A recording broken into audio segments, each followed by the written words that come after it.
What's going on, everybody? This is Brian over at BPL Sports Cards and Collectibles, coming back to you with another brand new video. Alright guys, if anybody's seen my last Instagram post about buying a collection of baseball cards that I happen to see on the side of the road, well, this is now the video for results of what I found in this said collection. Alright guys, as we know, most of the times when you take a chance going by buying collections or boxes of random stuff,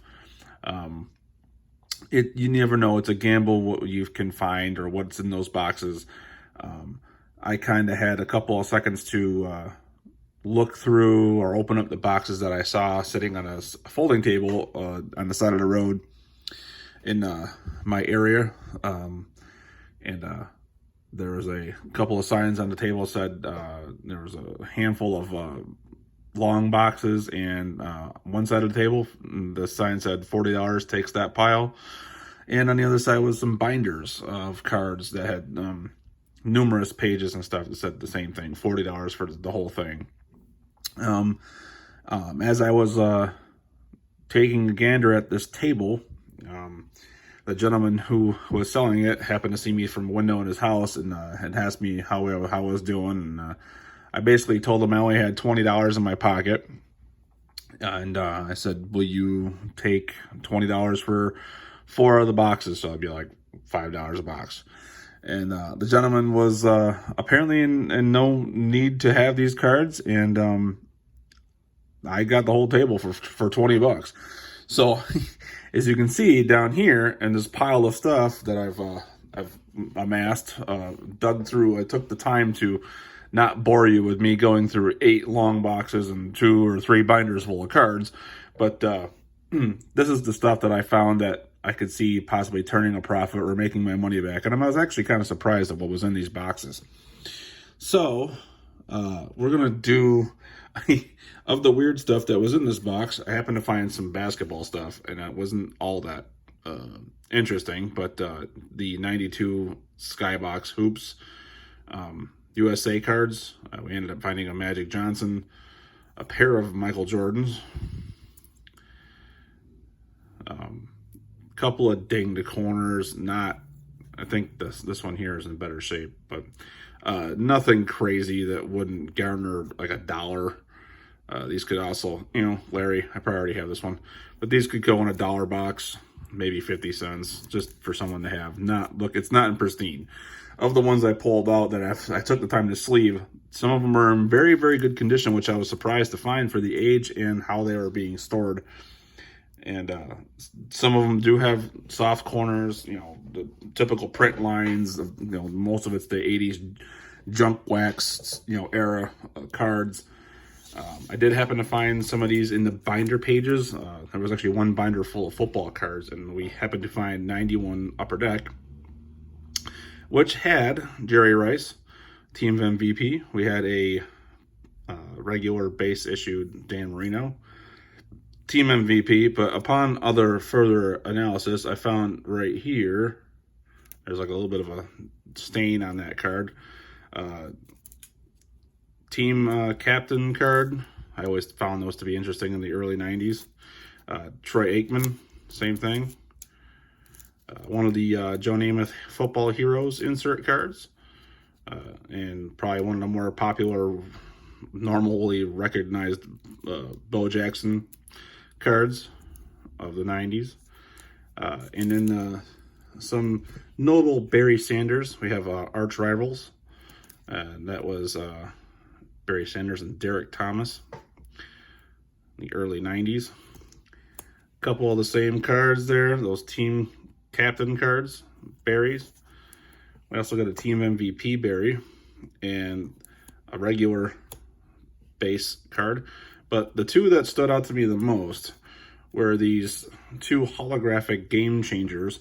I don't know if the camera, you can see it, but these were practically in near mint condition when I found them in the binders. I was actually kind of surprised that the surfaces weren't all scratched up. But 2 of them, nonetheless, of Barry. Hopefully you can see him on the camera. I'm trying to do my best to get the reflection of him in there. But I can't imagine this doesn't sell for a few bucks a piece. So I can imagine in just a couple of cards, I'm already halfway to my $20 buy-in on this stack of cards. The 3 stacks back here are just cards, random stars and semi-stars, stuff that you could probably put in a nickel or a dime box. I'm going to get into the majority of this was baseball. Some random cards. Now, these ones are in typical great condition, but just some older cards. Steve Carlton from the Phillies. That is, I believe, 82 tops. Not familiar with all the years, but you know, the soft corners and print lines and whatnot. Just thought some of these were pretty cool. Another Steve Carlton from probably the same set. If I can get you to focus. But yes, 82 tops. Tom Seaver, an All-Star from 82, I believe, as well. A couple of Carlton Fisks with the White Sox, same year. Johnny Bench. Move up to the mid-80s. I think this is 84, 85, 86, 1986. Mike Schmidt and Robin Yount. Obviously, this is an off-centered card, drastically left to right. Like I said, some of these 80s cards, you know, Rolly Fingers, and that was from 81 tops. Carlton Fisk, another one. I PC my Red Sox, so even though they're in not the greatest condition, I will still take them. Rod Carew, another Robin Yount, whatever you'd like to call it. 82 tops. Brooks Robinson for the Orioles in the, I think this is 75 tops. 75 tops. Wasn't expecting to see that. Again, obviously not in the greatest conditions, not sharp corners, probably some whitening and edging. But, you know, second year, Ricky Henderson. And you can't really go on. Or third year, 81 tops. Let's see, Carl Yastrzemski, or Yaz. Another Robin Yount. And some of the oddball stuff, Topps Collector Series, glossy baseball highlights, Jose Canseco, the 87 Topps, rookie cups. A lot of the stuff is 87 Topps, 88 Topps. Barry Larkin, rookie. We got John Smoltz, a couple of his rookies, Tom Glavine, Mike Schmidt again, and Reggie Jackson. You'll see that a lot of these are just the star players. I ended up pulling out of the the batch of stuff. A handful of Pete Rose cards. Him playing, you know, leaders cards, the managers in the 88 tops. 88 tops. Handful of these. Some of these were in boxes, some of these were in binders. I was able to pull a lot of them out, and were in mostly good condition. I couldn't complain. What I found, I'll probably end up just throwing these up on eBay for lots. Nolan Ryan, record breakers for days. Turn back the clock. A ton of 87 and 88. 5,000 strike. This one I thought was pretty cool. I found this one in that stack. Again, some light dinging on the corners, but being that it's from 1982, you know, pretty much the third quarter of his career, you know, with the Astros. Thought that the throwback unis looked pretty cool. But back then it wasn't throwback. A ton of 87 tops. Have plenty of that stuff. Like I said, I'll throw a lot of these up in lots. Cal, we got all sorts of his stuff here. It's the typical junk wax stuff. Lots of, like I said, 87 tops. You got Kirby Puckett. Again, some early Kirby. Some All-Stars.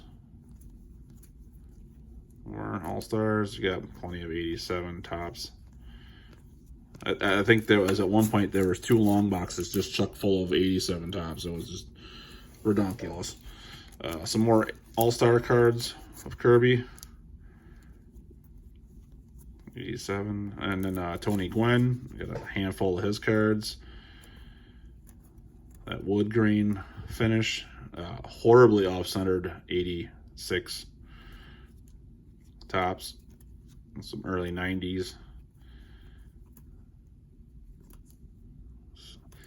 All-Stars. More All-Stars. Special edition All-Star. Commemorative set. The Glossy series from Collector's Topps. And this here is another All-Star. 87. Thought that was pretty cool.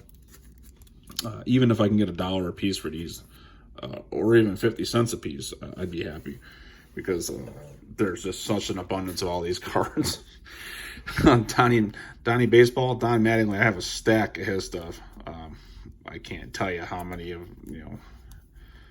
his cards I have, and this just pulled out of this collection. I was shocked that I was able to get it for 20 bucks, but All Stars. Donruss. He's surprisingly the only Donruss in the entire batch. More Topps. More All-Stars. Record breakers. More All-Stars. That Glossy collector series. And the All-Star set. My dude. My guy. The Rocket. Roger Clemens. Got this Burger King perforated card. I think I probably already have something like 87. 87 Topps, record breakers, all stars, some regular stuff, a ton of record breakers. 88 Topps, all-star commemorative stuff. There's that baseball highlights, glossy series, and 387 all-stars. Got the Fleer players of the decade. Some more record breakers. And as you can see, this is kind of notable. The collective books, Ken Griffey Jr. I believe this is from 1990. It's not his rookie year as far as I can tell. As soon as I can see where the heck it is. 1990. Not the greatest condition, but an early Ken Griffey memorabilia. Got the messed up corners and surface scratches and bends and whatnot, but thought it was pretty cool to see Ken Griffey. I was kind of hoping I'd find some Ken Griffey rookie cards, but I did not find those. I did find some other notable rookie cards in this collection that I'm going to start showing you right now. This stack here is probably the most notable pile of stuff that I got going on out of this collection, if I can get it without ruining it.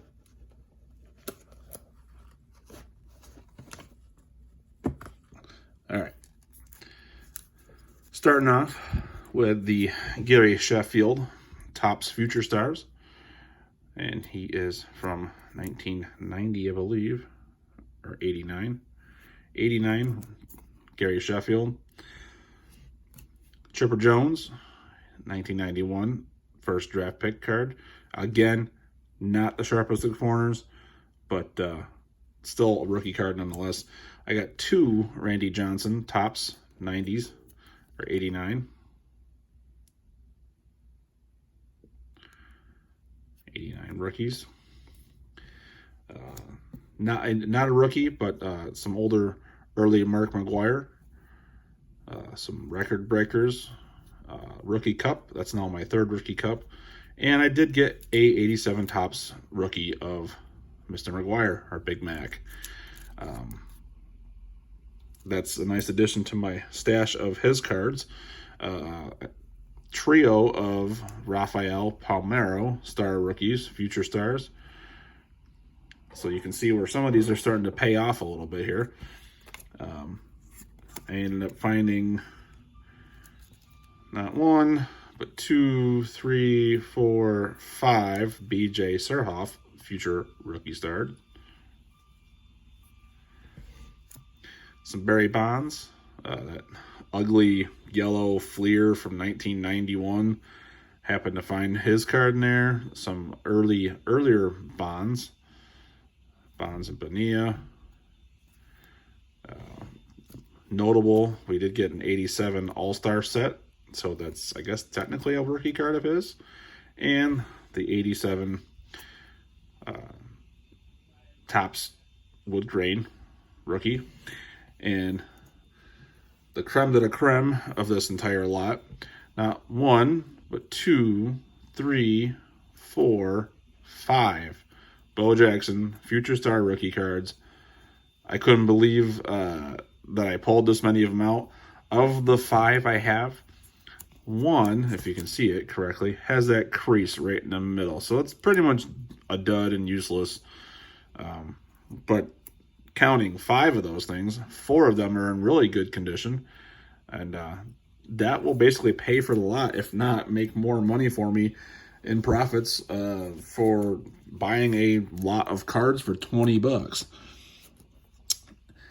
But with that being said, I want to say thanks for hanging around and checking out this crazy collection I found on the side of the road. As you can tell, I've got so many more other random rookie cards and players, star players that I haven't even sleeved up yet. I'm not even going to go through that.